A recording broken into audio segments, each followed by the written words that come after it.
Здравствуйте, уважаемые товарищи!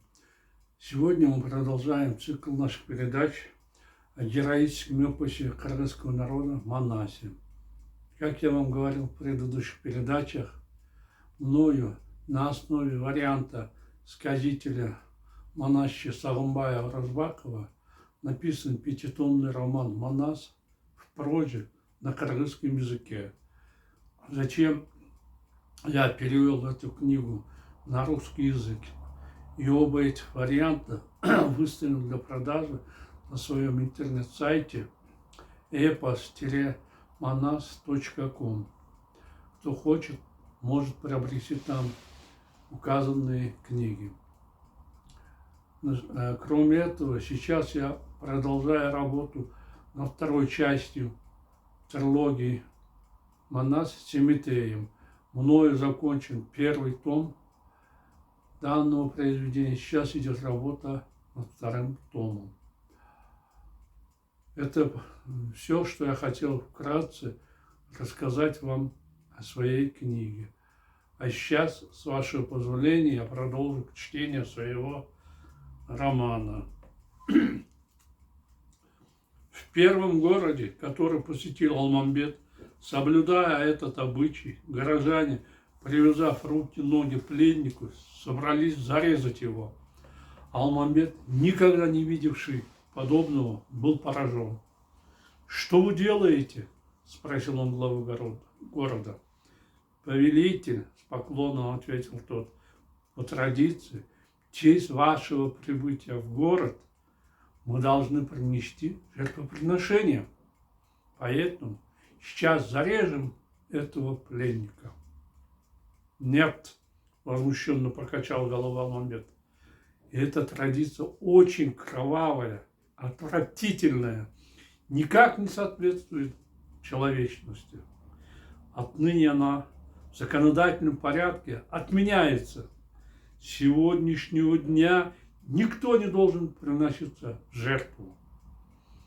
Этот приказ очень не понравился вельможам, привыкшим убивать людей. Но простые люди остались довольны справедливостью Алмамбета. «Молодец, Алмамбет! Живи, наш хан!» – стали они радостно кричать. С тех пор юноша стал отменять эту традицию во всех городах, которые посещал. Такой гуманностью и справедливостью Алмамбет пришелся по душе народу. Молва о нем распространилась по всему Коканчину. Его авторитет стал расти не только на его земле, но и среди всего китайского народа. Из-за этого Алмамбета стали ненавидеть не только все вельможи, но и сам Есенхан. В это время рядом с ханством Сооронбука поселились Алоке и Конурбай, сбежавшие из Андижана от Манаса. Будучи ровесником Алмамбета, Конурбай вместо отца стал править народом между крайним Беженом и основным Беженом. Он был очень огорчен тем, что потерпел поражение от кыргызов и позорно бежал от Манаса. Конурбай, желая жестоко ему отомстить, всегда ходил в окружении 6000 джайсанов и 1000 колдаев. Он обучал их военному делу и всем премудростям военной науки. Вследствие этого слава о нем, как об искусном воине, распространилась по всему Китаю.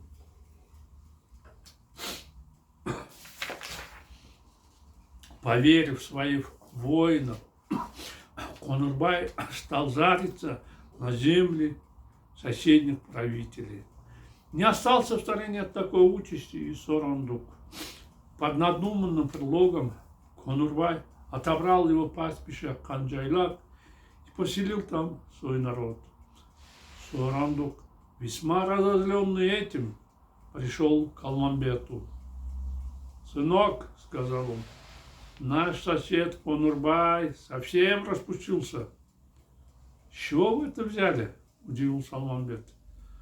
Он отобрал принадлежащий мне Канджайлак и выгнал оттуда мой народ. Если ты мне сын, иди к Кунурбаю и возврати мое пастбище. Если ты, дохлях, не можешь выполнить это, то тогда не будь ханом, а умри от его руки. Услышав слова отца, Алмамбет не на шутку рассердился на Кунурбая. Что он за идиот, зло подумал юноша. Если мы его не трогали, жили на своей земле, то почему Кунурбай показывает нам свою удаль? Почему отнял наше пастбище? Если он такой храбрец, почему не остался в Андижане? Если Кунурбай такой сильный, почему потерпел поражение от кыргызов и прискакал в Китай? Надо проучить такого подлеца, нахала и возвратить пастбище отца. Разгневанный Алмамбет оседлал коня Кылжейлена и отправился к Кунурбаю. Вышедший дорогу рано утром богатырь прибыл к месту назначения только вечером. Алмамбет слез с лошади и дошел до большого дома Кунурбая пешком. По китайскому обычаю он поздоровался с хозяином и низко поклонился ему. Но Кунурбай не ответил ему должным образом и лишь сухо кивнул. «Я тебе покажу, кто я, сволочь!» — хмуро подумал про себя Кунурбай. «Я сын Алоке, десятки лет правившего Анжияном. Я лучше всех, поэтому должен покориться мне». Алмамбет разозлился на высокомерие Кунурбая. Но, уважив хозяина дома, он не выдал своего раздражения. «Богатырь, — сказал он, — ты, наверное, догадываешься, почему я пришел к тебе?» «Догадываюсь, — усмехнулся Кунурбай. — Прекрасно. Хорошие соседи не причиняют друг другу зла. Мы оба сыновья китайцев, поэтому не будь захватчиком и возврати обратно наше пастбище. Оно принадлежит нам, а не тебе». И эти обоснованные слова разозлили Кунурбая. Ему показалось, что Алмамбет унижает его. «Что ты такое говоришь, подлец?» — гневно заорал он. «Ты откуда выискался такой, герой?» «Я Алмамбет. Ты так не выпендривайся. Если надо, не только Канджайлак, но и все вы будете моими. Если сейчас же не успокоишься, я живем сдеру с тебя шкуру, погружу твой труп на лошадь, прогоню его обратно». Сквозь зубы процедил он. «Богатырь», — степенно ответил Алмамбет, — «не перегибай палку и не бери на себя много. Если тебя с отцом из Андижана выгнали кыргызы, то в этом нет никакой нашей вины. Мало того, что ты трусливо удрал от Бурута, так еще хочешь учинить над нами насилие?» «Что?» — побледнел Кунурбай. «Знай свое место, хотя ты китаец. Эта земля и народ не твои. Поэтому ты сначала найди свои корни», — мрачно произнес Алмамбет.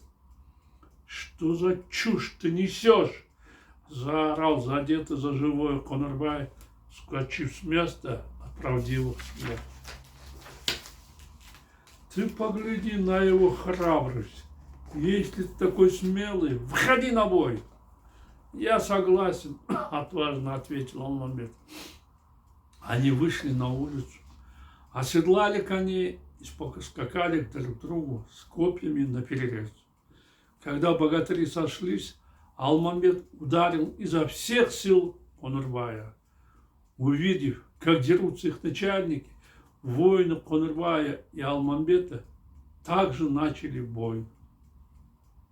Алмамбет доскакал до края площадки, вернулся обратно и снова сразился с Конырбаем на копьях. От сильного удара Конырбай чуть не слетел с лошади и едва удержался на седле. «Сукин сын!» – выматерился про себя Конырбай. Хотя Алмамбет мой ровесник, но очень силен. Копьем он чуть не вырвал мне внутренности. Мне не по силам тягаться с ним. И если мы еще раз сойдемся, он может запросто убить меня. Нет другого пути, чем бежать от него. Насмерть перепуганный, Конырбай повернул голову коня и бросился бежать. Алмамбет погнался за ним, но конь Конырбая оказался быстрее. Не давая догнать себя, он умчал своего хозяина вдаль. Увидев это, воины Конырбая растерялись. «Бейте их!» – крикнул Алмамбет. Повинуясь его приказу, воины перешли в атаку. Не выдержав натиска, воины Конырбая бросились бежать без оглядки. Алмамбет был взбешен поступком Конырбая и его трусостью. «Что это за проделки?» – гневно подумал он. «Я попросил Конырбая возвратить наше пастбище, а он попытался убить меня. Что это за дерзость, злодеяние? Если все будут так поступать и захватывать чужие земли, разве в государстве будет спокойствие и порядок? Ежели все будут сражаться друг с другом, убивать, заниматься грабежами, то наш народ будет истреблен, а государство ослабеет. В стране, желающей развиваться, такого не должно быть. Поэтому надо обязательно сообщить о поступке Конырбая и Сенкана. Правильно. Я сейчас обратно возвратил наше пастбище. Но Сенкан наш правитель. Необходимо доложить ему обо всех событиях. С этими мыслями Алмамбет отправился в Бежин. Намерения Алмамбета найти справедливость не оправдались. Сбежав от него, Конырбай сразу отправился в Бежин и пришел в покое Сенкана. «Повелитель!» – начал свою речь Конырбай. «Я пришел с жалобой на Алмамбета, сына Соорондука». «Говори, я слушаю тебя», – кивнул головой Сенкан. «Вам известно, что мы прибыли из Андижана, спасаясь от Манаса, сообщив о том, как усилились буруты, желая остановить их, я получил у вас разрешение собрать воинов. После этого я учил новобранцев, как надо сражаться с кыргызами. Знаю. Когда я занимался этим, несколько дней тому назад ко мне пришел Алмамбет. Мне известно, какие у него были намерения, но он беспричинно истребил моих воинов. Я сам едва уцелел и пришел к тебе. И если ты не приструнишь Алмамбета, это может иметь тяжелые последствия для Китая. По моему мнению, он хочет, оттеснив тебя, завладеть твоим троном. От души обхаял Алмамбета Конырбай. «Допустим, я поверил твоим словам», — ответил, немного помолчав, Сенкан. «Что я должен сделать с Алмамбетом?» «Повелитель», — с поклоном произнес Конырбай.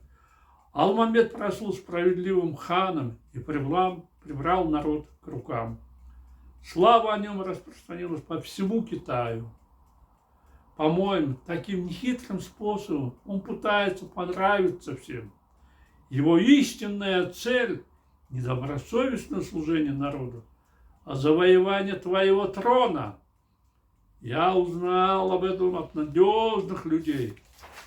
Пока Алмамбет окончательно не усилился, не стал опасным врагом, прикажи убить его». ладно. Я подумаю об этом, хмуро сказал Серкан и отпустил гостя. Ну вот, уважаемые товарищи, наше время подошло к концу. Я прощаюсь с вами. До свидания. До новых встреч.